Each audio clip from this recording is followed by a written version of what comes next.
Break کے بعد ایک بار پھر آپ کی خدمت میں حاضر ہیں، بقیہ سوالات آگے خدمت میں پیش کرتے ہیں.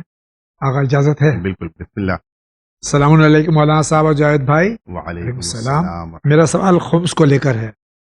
میری پرسنل سیلری سے ماہ محرم میں اور ایام فاطمیہ میں جو رقم دیتے ہیں اور مرحومین کے لیے سال ثواب کی مجلس میں، ماہ رجب کی نیاز میں، خوشحالی کی محفل میں اور ماہ رمضان کی قرآن خوانی میں جو رقم دیتے ہیں، وہ کیا ہمارے سالانہ ایکسپنسز میں کاؤنٹ کر کے باقی بچی رقم پر خمس نکال سکتے ہیں؟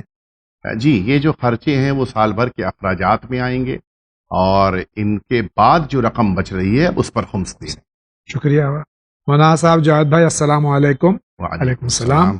میرا سوال یہ کہ دعائے عہد پڑھنے کے لیے کیا فائدے ہیں اور اسے کب پڑھنا چاہیے؟ ڈونگری ممبئی سے سیف الدین کا سوال ہے. نماز صبح کے بعد پڑھنے کے لیے بیان کیا گیا ہے، اور اس دعا کے پڑھنے کی بنا پر انسان اگر 40 دن پڑھ لے تو اپنے آخری امام سرکار ولی عصر عجل اللہ تعالی فرجہ شریف کے ناصروں میں قرار پاتا ہے. شکریہ. السلام علیکم جاوید بھائی. وعلیکم السلام.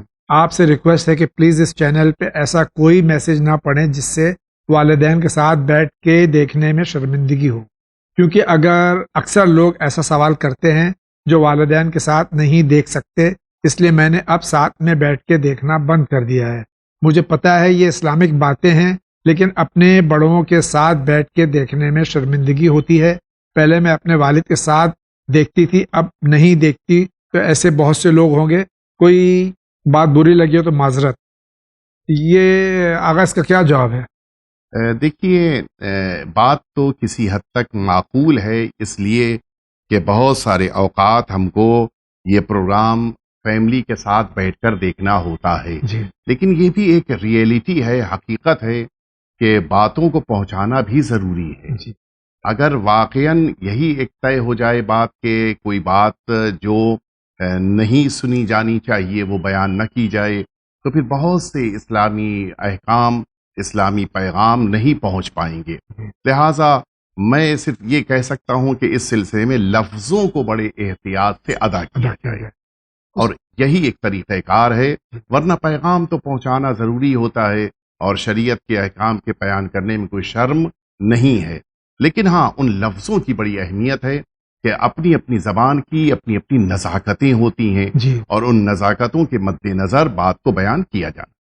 اس میں دوسری بات بھی آگا یہ بھی ہے کہ جو آپ نے کہا یہ تو 100% درست ہے، لیکن اسی کے ساتھ یہ بھی ہے کہ جو ایسے مسائل ہوتے ہیں تو خاص طور سے جو ہماری بہنیں، ہماری بیٹیاں ہیں، یہ علماء سے ڈائریکٹ روبرو ہو کے کرنا پوچھ نہیں پاتی ہیں. دوسری یہ بات ہے کہ اگر آپ اس طرح سے کوئی بات محسوس کرتی ہیں کہ اپنے والدین کے ساتھ بیٹھ کے پروگرام نہیں دے سکتی، تو یوٹیوب پہ سارے ہمارے ایپیسوڈز موجود ہیں. آپ کسی وقت بھی اس کو علیحدگی میں کان میں آپ ایئر فون لگا کے اس کو سن سکتی ہیں. بہت بہت شکریہ آپ کا. السلام علیکم. شعیب رضوی لکھنؤ سے. وعلیکم السلام. سوال ہے میرے پہلے یہ ہے کہ امام زمانہ اجل اللہ تعالیٰ فرج شریف کی 15 شعبان کو جو نظر ہوتی ہے اس کا طریقہ کچھ الگ ہے یا ویسے ہی جیسے سب کرتے ہیں؟ نہیں، جس طرح سے عام معصومین کی بارگاہ میں نظر کرتے ہیں اسی طرح سے آخری امام کی بارگاہ میں بھی نظر کرتے ہیں. شکریہ. السلام علیکم. وعلیکم السلام. میں شعیب لکھنؤ سے. امید آپ جواب ضرور دیں گے. 2 سوال ہیں. امام حسن علیہ السلام سے امامت کی نسل کیوں نہیں چلی، اور جب اللہ نے موت کا ٹائم مقرر کر دیا تو طویل عمر کی دعا کیوں کی جاتی ہے؟ 2 سوال ہیں. پہلی بات تو میں واضح کر دوں کہ یہ جو ذہنوں میں تصور ہے کہ امامت امام حسن علیہ السلام کی نسل سے آگے نہیں بڑھی، تو یہ تھوڑا سا لفظوں میں دھوکہ ہے. ورنہ خود ہمارے چوتھے امام کی زوجہ وہ ہمارے امام حسن مجتبیٰ علیہ السلام کی بیٹی ہیں. اس اعتبار سے ایک رشتہ جو آگے بڑھا ہے اس میں امام حسن کے نواسے میں امامت ہے اور امام حسین کے پوتے میں امامت ہے. تو امامت اس طرح سے دونوں طرف سے آگے بڑھ رہی ہے. خود رسالت مآب کی جو نسل ہے وہ نواسوں کے ذریعے سے آگے بڑھی ہے. تو اسلام نے نواسے اور پوتے کے درمیان وہ فرق نہیں رکھا ہے امامت اور وراثت کے مرحلے میں کہ جو مرحلہ ہم لوگ عام زندگیوں میں سوچتے ہیں. تو اس اعتبار سے اگر دیکھا جائے تو امام حسن کی بھی نسل آگے بڑھ رہی ہے اور وہاں بھی امامت ہے، لیکن وہ نواسے کی شکل میں ہے، اور امام حسین علیہ السلام کی جو امامت کی نسل آگے بڑھ رہی ہے وہ پوتے میں ہے، تو ان میں بہت زیادہ فرق اس عنوان سے نہیں ہے۔ دوسرا سوال جو ان کا موت کا جب دن مقرر ہے تو طول عمر کی دعا کیوں کرتے ہیں؟ اللہ رب العزت نے موت انسان کے لیے معین کی ہے، لیکن ہمارے چھٹے امام جعفر صادق علیہ السلام کی روایت موجود ہے کہ دنیا میں اپنی موت سے رخصت ہونے والے بہت کم افراد یا وقت سے پہلے دنیا سے جاتے ہیں یا وقت کے بعد۔ وقت کے بعد کیسے جاتے ہیں؟ بعض اعمال ہیں کہ جن اعمال کی بنا پر انسان اللہ کی بارگاہ سے اپنی عمر کو بڑھوا لیتا ہے، اور بعض ایسے اعمال ہیں کہ جن کی بنا پر انسان اپنی عمر کو گھٹا لیتا ہے۔ اللہ رب العزت کی بارگاہ میں دعا کے ساتھ ساتھ بہت سے کام، جیسے صلہ رحم ہے، صلہ رحم انسان کی عمر کو بڑھانے کا سبب بنتا ہے، اور اسی طرح سے قطع رحم انسان کی عمر کو گھٹا دینے کا سبب ہے۔ اگر ایک انسان دعا بھی کر رہا ہو اللہ رب العزت سے، ساتھ ہی ساتھ صلہ رحم بھی کر رہا ہو، تو اللہ اس کی عمر کو مثلاً 40 سال یا 60 سال کر سکتا ہے، اور اگر یہی انسان قطع رحم کر رہا ہو تو ممکن ہے کہ اس کی عمر 50 سال تھی، 40 سال پروردگار عالم کر دے۔ تو اللہ رب العزت نے موت تو معین کی ہے، لیکن انسان کے اعمال کا اثر اس کی موت کے اوپر پڑتا ہے، لہٰذا اپنے کو نیک بنائے، انسان اچھا بنائے تاکہ اس کو لمبی عمر کی سعادت مل جائے۔ شکریہ آقا۔ السلام علیکم۔ وعلیکم السلام۔ شکریہ، 2 سوال کے جواب مل گئے۔ میں چینل سے اور پروگرام 12 سال سے دیکھتا ہوں، بہت اچھا اور بہت فائدہ ہے۔ سوال یہ ہے کہ ٹھنڈ کے موسم میں موزہ پہن کر نماز پڑھ سکتے ہیں کیا؟ جی، موزہ پہن کے نماز صرف ٹھنڈ ہی کے موسم میں نہیں، گرمی میں بھی پہن سکتے ہیں، باقی سال کے دنوں میں بھی پڑھا جاتا ہے۔ السلام علیکم۔ وعلیکم السلام۔ مجھے نماز شب کا طریقہ بتا دیجئے ڈیٹیل میں، کہ اذان بھی پڑھی جائے گی ایک بار یا ہر 2 رکعت کے بعد سلام تشہد کتنی بار پڑھا جائے گا؟ جزاک اللہ۔ ہر اس نماز میں کہ جس میں جماعت ہوتی ہے، پنجگانہ نمازیں، ان میں اذان اور اقامت کو اللہ رب العزت نے رکھا ہے، سوائے نماز میت کے۔ جی، اور بقیہ نماز میت ہے، اس میں انسان کو نہ اذان کہنی ہے نہ اقامت کہنی ہے۔ جس طرح سے نماز آیات ہے، اس میں بھی اذان و اقامت نہیں ہے۔ پنجگانہ نمازیں چونکہ با جماعت ہوتی ہیں، لہٰذا ان کے لیے پروردگار عالم نے اذان و اقامت رکھی ہے۔ بقیہ جتنی مستحبی نمازیں ہیں ان میں کسی میں بھی اذان بھی نہیں ہے، اقامت بھی نہیں۔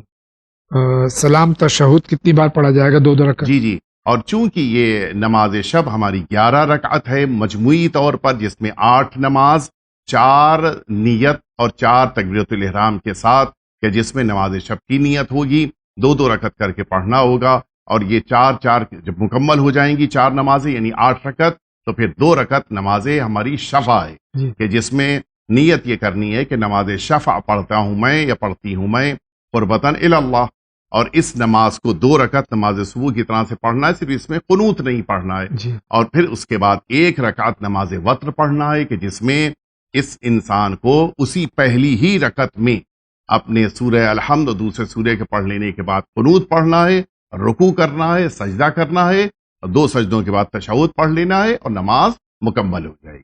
شکریہ سید۔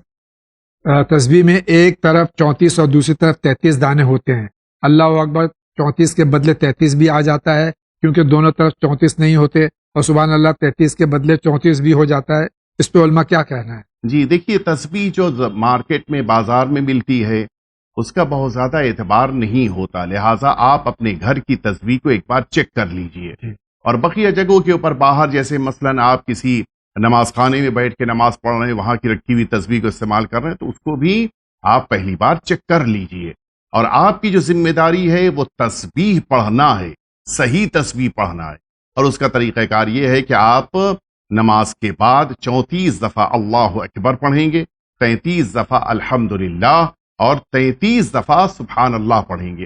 یہ ہونا چاہیے جو ٹوٹل 100 بنتا ہے۔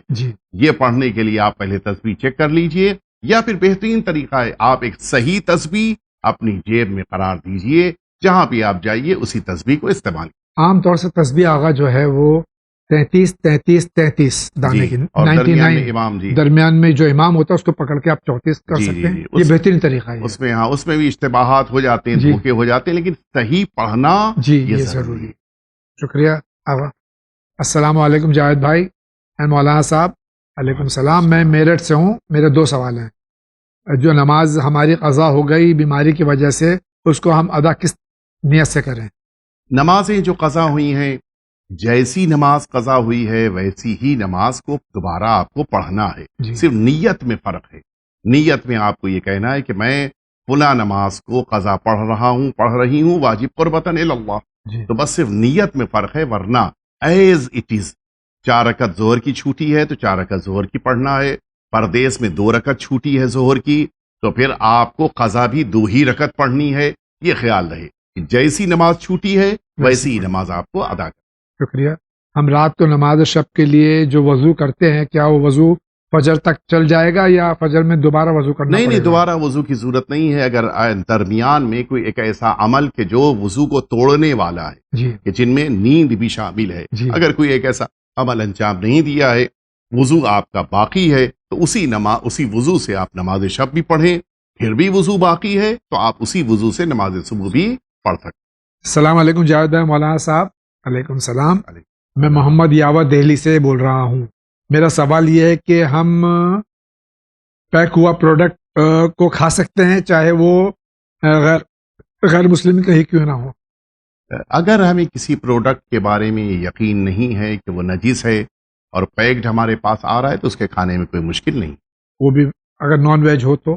نہیں, اگر نان ویج ہے تب جی تو یقینی طور کے اوپر ہمیں ذبیحے کا یقین ہونا چاہیے. جی اور اس ذبیحے کے یقین نہ ہونے کی بنا پر ہم وہ اگر کھلا بھی ہے اور کسی وہ لفظ جو استعمال کیا بلکہ میں اس کو بدل دوں کہ کسی اپنے والے سے بھی اگر مل رہا ہے جی اور ہمیں ذبیحے کا یقین نہیں ہے تو بے استعمال کا حق نہیں ہے.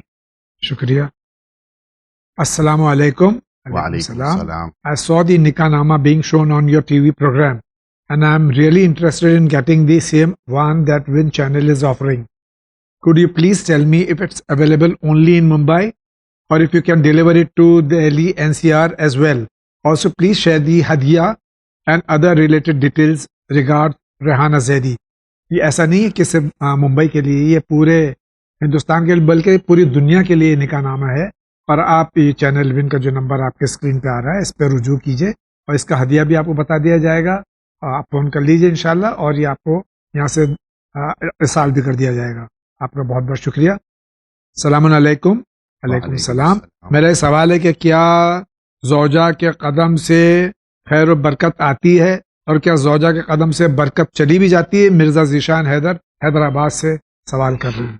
دیکھیے, روایتوں میں ہمارے وہاں یہ بات وارد ہوئی ہے کہ جب زوجہ گھر میں قدم رکھتی ہے پہلی بار تو اس کے قدم سے برکتیں آتی ہیں. یہ روایتوں میں ذکر آیا ہے اور اسی بنا پر پیر کو دھو کر اس پانی کو گھر کے مختلف حصوں میں قرار دینے کے لیے کہا گیا تاکہ برکت گھر کے ہر حصے تک پہنچ جائے. جہاں تک برکت آنے کی بات ہے یہ تو روایتوں میں ذکر وارد ہوا ہے, لیکن برکت کے جانے کا ذکر نہیں ہے. البتہ برکت کے جانے کے اور بقیہ اسباب ہیں, لیکن ان میں یہ سبب بیان نہیں کیا گیا ہے کہ زوجہ کے چلے جانے کی بنا پہ برکت جاتی ہے. لیکن کیوں آپ یہ موقع آنے دیں؟ اگر ایک بار آپ نے اللہ سے برکت لی ہے تو کوشش کریں کہ وہ قدم گھر میں باقی رہیں کہ جن کی بنا پہ گھر میں ہمیشہ برکتیں رہیں. شکریہ. السلام علیکم رحمۃ اللہ وبرکاتہ. وعلیکم السلام. ہومس کا اسکین سینڈ کر دیجئے پلیز, پیسے ٹرانسفر کرنا ہے. آپ کے اسکرین پہ آ رہی ہے ڈیٹیل, پلیز ملاحظہ فرمائیے. آپ کا بہت بہت شکریہ. اسی کے ساتھ میں یہ پھر عرض کر دوں کہ چینل ون آپ کا چینل ہے جو پیغام انسانیت یعنی پیغام محمد اور آل محمد علیہ الصلاۃ والسلام دنیا میں پہنچانے کی پوری کوشش کر رہا ہے. آپ کا چینل ہے, آپ کے عطیات آپ کے خمس کے پیسوں سے چلتا ہے. اس کو آپ زیادہ سے زیادہ ڈونیشن, عطیات, خمس, اس سے آپ اس کی مدد کیجیے. انشاءاللہ العزیز ہم مزید کوشش کریں گے کہ پیغام محمد اور آل محمد پیغام انسانیت دنیا تک اچھی طرح سے پہنچا سکیں. آپ کا بہت بہت شکریہ. السلام علیکم. علیکم السلام. فاطمہ سید جعفری فرام احمد آباد. مسائل زندگی ہمارا یہ سوال ہے کہ قریباً 8 سال سے ہمارا کوئی کام نہیں بن رہا ہے. تقریباً سب اعمال کرنے کے بعد بھی جب ہم کوئی عمل وظیفہ انجام دیتے ہیں تو بات اینڈ تک جاتی ضرور ہے مگر کام پورا نہیں ہوتا. ہمیں کیا کرنا چاہیے؟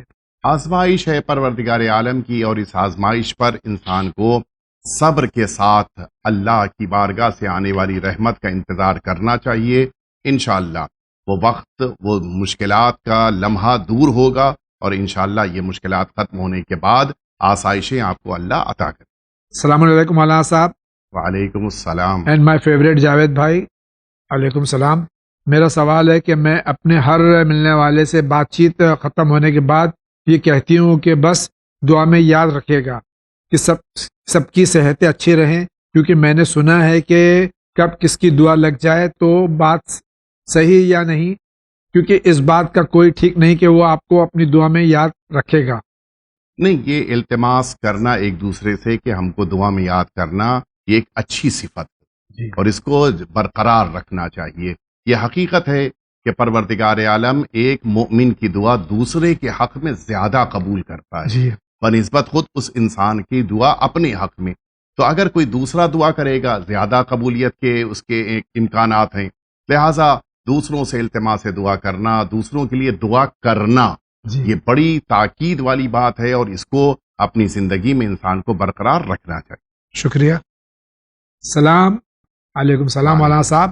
میرا سوال ہے کہ نماز میں 3 اور 4 رکعت میں جو دعا پڑھی جاتی ہے اور نماز جماعت میں بھی خاموشی کے ساتھ سب اپنی اپنی پڑھیں یا خاموشی کے ساتھ؟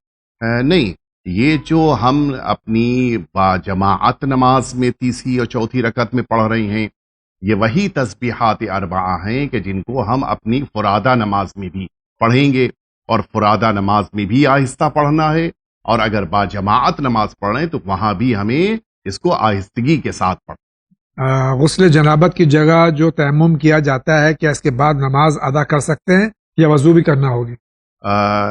دیکھیں، یہ بات سمجھنے کی ضرورت ہے.